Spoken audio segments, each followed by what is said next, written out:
Hello, everybody, and welcome to my very first podcast. In today's podcast, we're going to be talking about Real Madrid. We're going to be talking about Mbappe and just stuff like that. Really, what's next for Real Madrid and what can Real Madrid win with this team that they have right now? Because we know that they have a lot of injuries and they have a lot of people out. So before we get started, if you guys haven't already, follow, like, really helps me out. This is my first podcast, so if you guys like it, please tell me so I can make more. And I will be uploading long form and short form content on the channel. So yeah, let's just get started. So today, Real Madrid won against Atlético Madrid in the Supercopa de España, and they won 5-3. We struggled a little bit in the beginning. In the end, we won 5-3, but you can't really blame the team because they played amazing. It was a little bit difficult, but in the end, we saw a way past their defense. Dani Carvajal with the cross, and just overall an amazing game. I think this was Vinicius Junior's first game back in a while after getting injured again for the second time this season, and I also want to talk about that today. All the injuries that are happening, not just in Real Madrid, but in like everything. Manchester United just got a few of their players back. I know Barcelona, Ter Stegen, I think, has a back injury, and a few other teams too are experiencing a lot of injuries. So yeah, for example, Man City, they're right now, I think they're third or fourth in the Premier League because Haaland has been injured with like a foot injury or something. But I heard in a video that the main reason that everybody's getting injured is because of the amount of games that there's going on. We had the Euros qualifiers, we had the league, we had like the cups, like the league cups and stuff like that. So basically just a lot of games, and you know, it makes sense why a lot of players are getting injured. But back to Real Madrid. So Mbappe, okay, it's a topic that we'll be going over. Well, not me, my first podcast ever, but like other YouTube and TikTok channels out there have been covering this topic about Mbappe. He's coming to Madrid, and every year it's like, oh no, he's coming, he's here, Real Madrid. And every year it's fake. But the real question is this year the year for Mbappe? Is this the year that Mbappe will come to Real Madrid? And it's an interesting question, seeing how everything is turning out. Mbappe is denying it. Mbappe is not saying that he's coming to Madrid. Mbappe says that he's going to stay at PSG. Actually, no, I don't think he said. I think, he's thinking about it. Alright, and I just want to say that last year in 2022, Man City signed Haaland. And we missed out on Haaland because we're trying to get Mbappe. So I'm just saying that if we don't get at least a pre-contract deal before January ends, or we get somewhere close to negotiating with him to a contract this month in January, if we don't get close, then to be honest, me personally, and I feel like a lot of Madridistas do, would prefer to move on. Just move on, because it's been 2 or 3 seasons since we've been trying to get Mbappe, and since Benzema left, we haven't really got a good striker.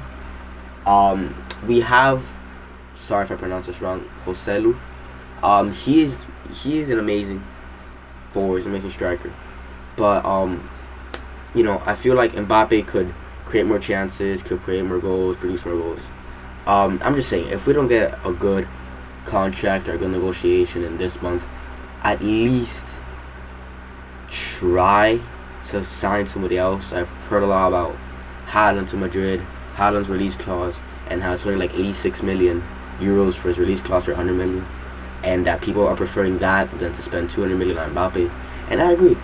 I totally agree. There was some dilemma last year about Mbappe and PSG. How Real Madrid had to pay at least 250 million euros to get Mbappe. And to me, that's ridiculous, because Mbappe only has he had back then a year left on his contract. And I don't think any team would sign a player that has a year left on their contract for 250 million euros. Because that's just ridiculous. Like, the most expensive transfer is Neymar Jr. to PSG, and that was 222 million. So I feel like charging that much for a player that has a year left on their contract is not good business for Real Madrid. Because of course it goes until January, which is this month, and they can just wait until he has, his contract just runs out. But Mbappe feels like a saga, all right, and it is a saga. It's going over and over and over and over again. And if we don't get Mbappe, I feel like we should just move on to a different forward, different striker, because it'd be so much more beneficial to us. Because so we just so we don't waste time, I guess this January transfer window and the next summer window. Real Madrid right now, Bellingham, their main star, amazing. He can provide goals, he can provide assists, plays, key passes. He's an amazing player overall, and I feel like that's what Real Madrid need. Real Madrid needs those young players. Luka Modric, Toni Kroos, they're amazing, but they're not getting young. I heard something about Toni Kroos has had a 92% pass accuracy since he joined Real Madrid, which is absolutely surprising.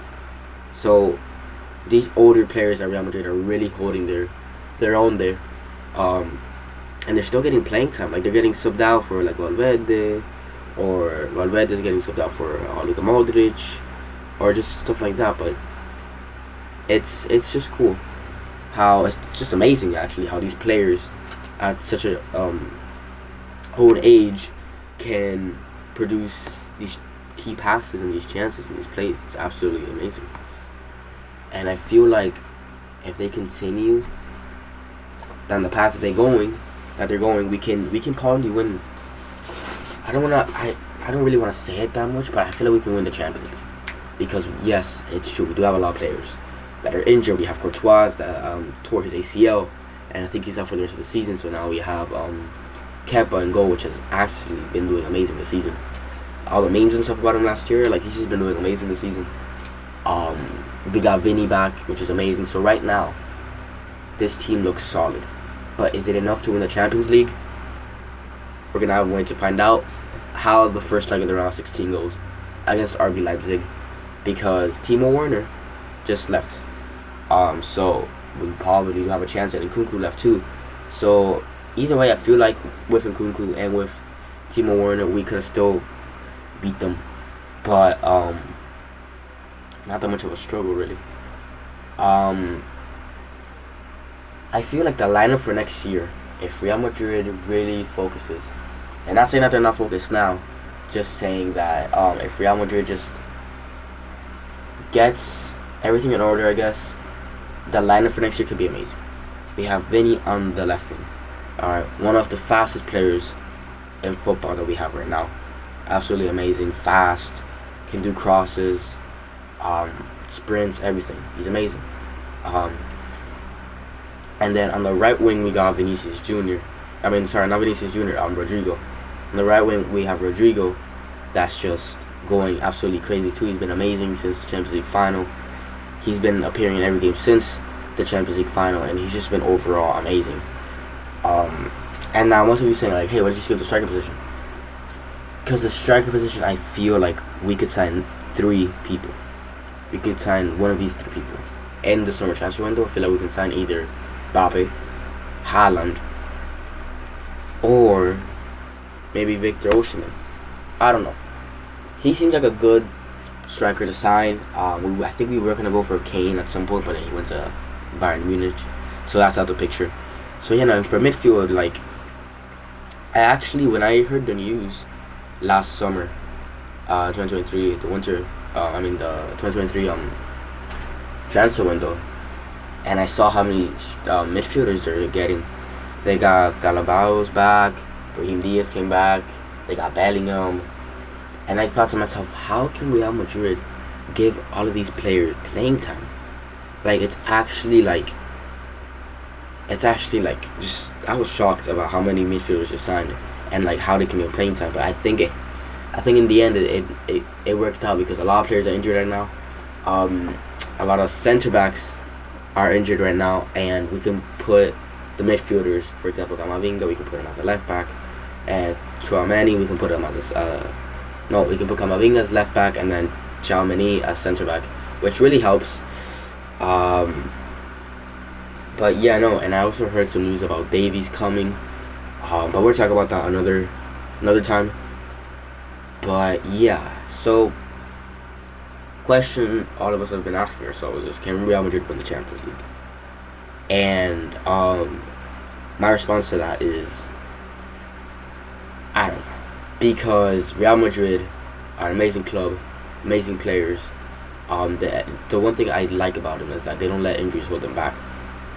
Bellingham will always be there to make the key passes. Luka Modric and Toni Kroos will always be there too. And then you have Vinny and Rodrigo and Valverde ready for the pace to just pace abuse everybody and score in the back of the net. But I think RB Leipzig, I think it's going to be easy. I think we're going to get by easy. But the problem is, Man City are probably going to get past. Barcelona, that will be complicated because I think they're going up against Napoli. I don't know. We'll see what happens in that. But there's Barcelona, there's Bayern, and there's City, and there's just like all these amazing clubs that if Madrid couldn't beat City last year with Benzema there, with Courtois there, then I don't know how they're going to beat Man City with almost all of their players missing. Courtois with an ACL injury. We don't have a striker. Joselu, again, we have him, but I feel like he's an amazing striker, don't get me wrong. I feel like he's on like a few.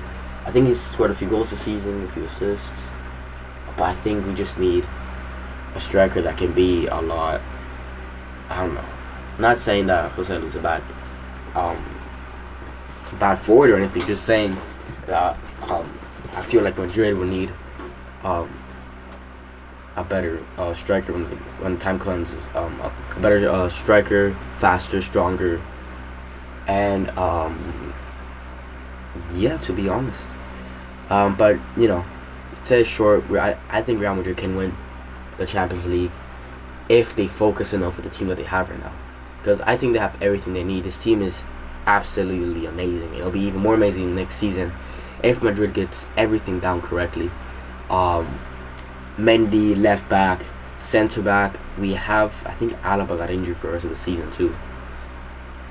Yeah, he tore his ACL, so he's out for the rest of the season, which is interesting. What else?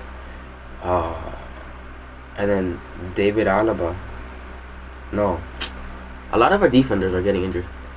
So I mean, I don't know. It's gonna be difficult for us to win it, but I think we have Rudiger, we have Nacho, we have Danny Carvajal, who did amazing today. 2 assists, 1 goal as a right back is absolutely amazing.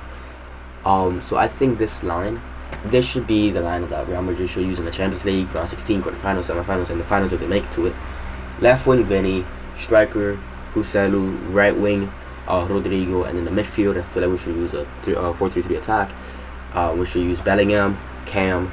He can make good goals, key passes to the back, to the front, to Joselu, to Vinicius, to Rodrigo. And then in the CMs, we should have Luka Modric on the left side of the CM, and on the right side, we should have Valverde.